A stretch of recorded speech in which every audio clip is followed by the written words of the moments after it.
Bueno, hola a todos, ¿cómo están? Un gusto saludarlos. Mi nombre es Cristian David Cerón, estudiante del doctorado en Ciencias de la Educación. Este trabajo es para la materia Seminario de Investigación Educativa. Bueno, estoy realizando una videograbación acerca de la explicación de los documentos referentes a artículos que han servido para insumo de mi investigación, presentado ese trabajo al doctor Miguel Ángel Salas López, por supuesto. Entonces, el problema de investigación que yo tengo actualmente en este doctorado es los estilos de aprendizaje y su relación con la atención escolar.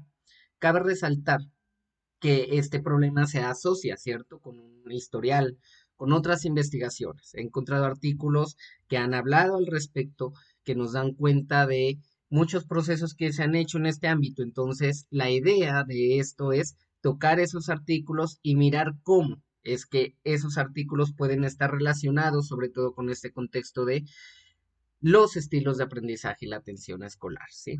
Entonces, prosiguiendo con ello, uno de los principales artículos, bueno, que encontré es de San Francisco y este artículo denominado, titulado Attention Explains the Transition to Unlimited Associated Learning Better Than Consequences, nos habla sobre todo de cómo es que es necesaria, ¿cierto?, la atención para el aprendizaje universal, ¿sí? Este autor nos dice qué efectos y qué consecuencias va a tener los diferentes niveles de atención para que el estudiante pueda aprender de manera universal, y además antepone algo súper necesario, y es esa característica de la identidad, esa característica del asociar el aprendizaje con las formas de la diversidad de la personalidad y por supuesto con la diversidad del individuo, ¿cierto? Entonces va a influir cómo el cerebro pues está configurado, ¿cierto? Montemayor habla en su artículo, que además fue publicado en un entorno de una revista psicológica, ¿cierto? Cómo se desarrolla, ¿cierto? Cómo esto nos va a dejar algunos efectos que nos ayude a transmitir, ¿cierto? A través de la atención, la adquisición del aprendizaje universal. Y entiéndase, pues por aprendizaje universal, todo aquello ligado a lo cognitivo y al conocimiento que el estudiante puede tener. ¿Listo? Otro de los artículos que lo mencionan Jin Lee y Shan en el 2020 es Catering for Learning Diversity in Hong Kong Secondary Schools, Insight from the Relationship Between Students' Learning Styles and Approaches. Es una revisión de la educación, es decir, este artículo nos va a decir cómo la diversidad de aprendizajes, ¿cierto? En Hong Kong, en una escuela secundaria, ¿sí? Está relacionada con los diferentes tipos de aprendizaje, teniendo en cuenta las siguientes características. Lo cognitivo, ¿cierto? Que es como los estudiantes aprenden, bueno, con toda su neurotipicidad. Lo social, ¿cierto? Que es en su entorno, cómo ellos se comunican. Y lo metodológico, qué estrategias didácticas están haciendo los docentes para poder, ¿cierto?, dar solución a las diferentes problemáticas que se consiguen. Entonces, lógicamente, se encuentra que la asociación correlacional de estos estilos de aprendizaje, de estas formas, pues es muy importante, ¿no? Para el desarrollo de los diferentes conocimientos en la escuela. ¿Listo?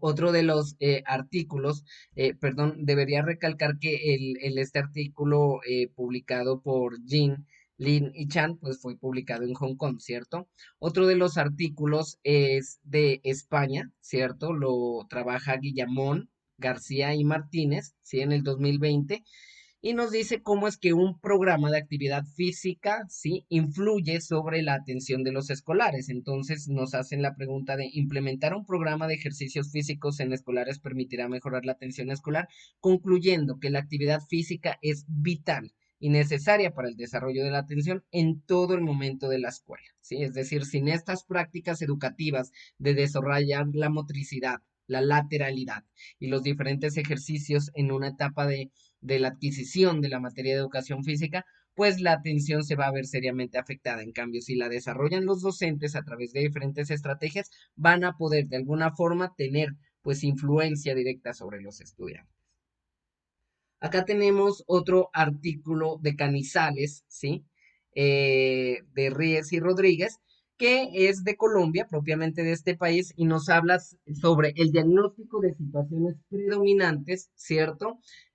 Sobre la clase tradicional que anteceden a una innovación pedagógica mediada por la técnica de enseñanza de Flipped Classroom. Es decir, ellos nos dicen que cómo va a ser posible que nosotros diagnostiquemos ciertas situaciones, ¿cierto? De la clase tradicional y cómo el permitir una innovación pedagógica a través de diferentes estrategias didácticas nos va a ayudar a mejorar, ¿cierto? Es decir, entonces ellos comienzan a entender que utilizar unas técnicas de información y de la comunicación nos va a permitir un reconocimiento del aula, una mejor comprensión, una mejor variación del aprendizaje, ¿cierto? Además de que ellos pues han realizado una encuesta, ¿cierto? Que les ha hecho, ¿sí? Reflexionar sobre qué estudiantes, qué personas, ¿sí? Han requerido este proceso de aprendizaje y cómo la tecnología ha sido importante para ellos, ¿cierto? Entonces, una de las prácticas de esta investigación ha sido la innovación educativa a través del diagnóstico y el mejoramiento de diferentes modelos de enseñanza para mejorar, por supuesto, los diferentes estilos de aprendizaje y los niveles de atención. Otro artículo es el de Olmedo en 2020, que nos habla sobre los estilos de aprendizaje y el rendimiento académico escolar desde las dimensiones cognitiva, procedimental y actitudinal. Entonces, este autor nos dice cómo es posible que existan una relación en todos estos elementos en lo escolar, ¿sí?